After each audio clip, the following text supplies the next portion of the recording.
man manalo itong si Makmak sa laban nila ni Lance ay patuloy pa rin nga siyang kino-coach nga ng tatay Nonoy niya.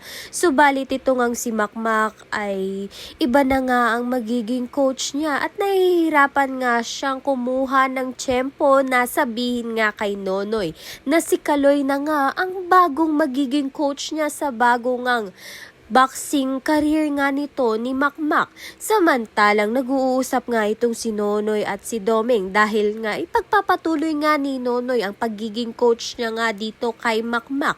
Umalma man nga itong si Domeng subalit gusto nga ni Nonoy na sanib-puwersa nga silang i-coach itong si Makmak.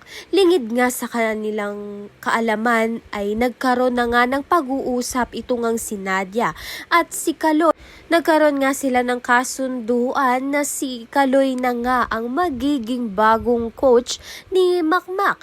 Kaya naman nga nang malaman nga ito ni Makmak ay bigla lang siyang pumayag. Hindi na lang nga naisip ni Makmak na kung ano ngang magiging reaksyon ng tatay at lolo nga niya.